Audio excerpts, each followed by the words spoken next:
down, up, left, down. My finger stands, I wear the crown. 380 millimeters of my desire. I'm the king of control, hellfire.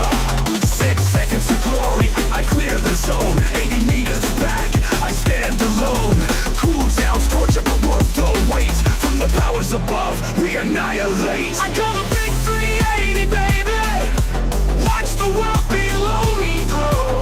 AOE devastation, it's my form of meditation.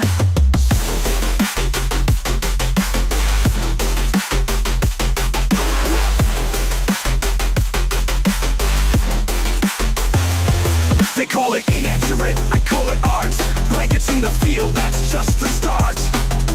Bugs or bots, doesn't matter to me. One call in and they cease to be. I warn my team, stay out of range. This battlefield's about to change. 2 30 seconds, I count each one until I can have my explosive fun. Evening's Freedom sample scavengers. That funky tune was Drop the 380 by the Endless Average team.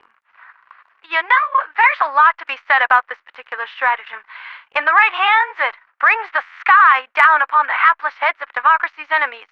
Helldivers standing, about 70 to 80 meters back, somewhere back there, laughing at their impending doom. In the wrong hands, it is a bane to the coordination of squads, and more of an equal opportunity environmental hazard than anything else. Splattering friend and foe alike into craters full of lukewarm blood, letters of condolence, and insurance claims. I really hate having to fill those out. So, get this, dear viewers. And if anyone can explain this to me, please do so, because I'm blonde and stupid and kind of stumped.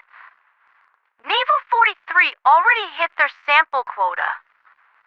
45 million common samples inside of about 12 hours. By my math, that's like 4 million samples an hour? And considering that Nivel had the lowest deployment numbers in the TQZ, numbering at 6,000 tops, something's kinda screwy here. Is it a glitch in our readouts? Terminid spore interference? Dark magic? Sample cloning? Who knows? Regardless, it appears that 1/3 of our total strategic objectives for Curious Kitten has already been accomplished, putting us well ahead of the clock.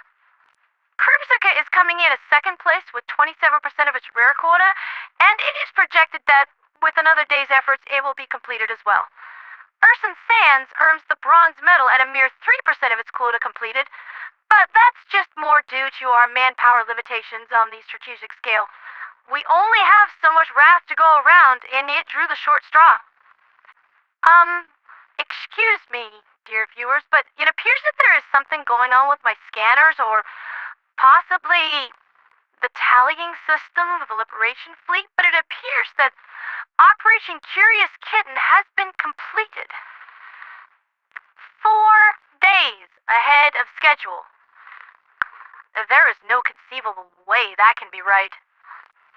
Well, I guess barring word from High Command, all we can really do is take this at face value, and I should just keep on doing my job as the universe's most adorable newscaster. So, let's talk my preferred game, Liberation Totals. The main Liberation Fleet is located over Crimsica, with the Mercy holding position in formation with them, and has made some rather noteworthy gains today, given that 20,000 Helldivers were mugging this planet of its super credits and rare samples. In very high numbers, apparently. Crimsica continues to lose ground, and the defense of Estanu is not going well. The forecast is that we'll be losing the Eastern Front's capital in another 14 hours, and once it's completely owned by the Terminids, it'll be gloomed and unrecoverable for the foreseeable future. 9,000 Helldivers are trying to prevent that, but are fighting a losing battle. Here's hoping that the conclusion of Curious Kitten will yield some information on the gloom that allows us to combat it more effectively, or even just protect ourselves a little better. Curiously, there is some movement on Gacrus, but only enough to make a blip on my screen. Most certainly not enough to make it out of its embarrassing position within the no change category, but still, I respect the effort, Swamp Dwellers. Considering we are mired deep in the TQZ Helldivers, I figure I should pass on some of what I've learned in my own reading on the GWW today in regards to bug slaying. Helpful tips and tricks, that sort of thing. Let's get started on how to track an impaler's position. Everyone knows that these things are just awful. When one of them shows up, you can't fight the swarm anymore, lest you be tossed around like a rag doll, or simply killed outright. But there is a way to locate them. Your personal radar flags them as a colossal enemy, so their dot appears larger. Only a few enemies within the swarm fit that description. Chargers, who are always moving once aggravated. Brood commanders, who are also always moving either in patrols or trying to kill you. Bile titans, who are easy to rule out from a distance. And impalers, who are immobile when digging their tentacles in. If you see a distant, large red dot on your map that isn't moving, that's probably him. It's not always foolproof.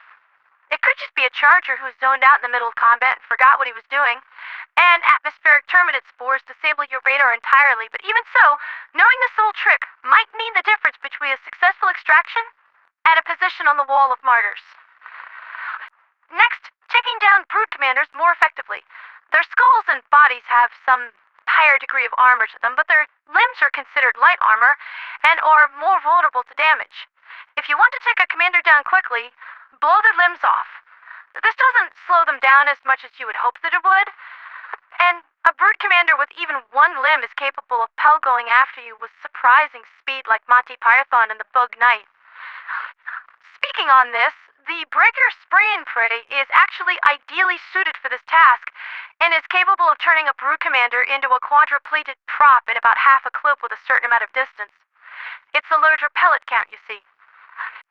Another weapon that is rather ideally suited for taking down brood commanders is the Humble Senator, which many bug divers favor because of its ability to take out the dreaded bile spewers where many other weapons simply come up short. 6 shots of freedom right to the skull should put that brood commander's head right on the verge of being blown off, if not blown off already. After that, dodge to the side to avoid their frenzied death charge and let them bleed out. Sorted. Either one of these is more efficient than simply emptying the magazine of whatever weapon you have in hand into a brood commander's skull. Sometimes it's about fighting smarter, not harder. That's been Liberty's latest with me, ponderatheradioangel. I guess we'll be just sitting tight in the TQZ until we are double, super, extra, mega sure that the major order has been properly completed and isn't merely the result of some weird automaton cyber attack or computer glitch, and discussing new ways to kill bugs quickly, safely, efficiently, and while having a good time. Tomorrow night, Chargers, fat and lazy, or just blind and stupid, you be the judge. For liberty, for freedom, for democracy, and for Super Earth.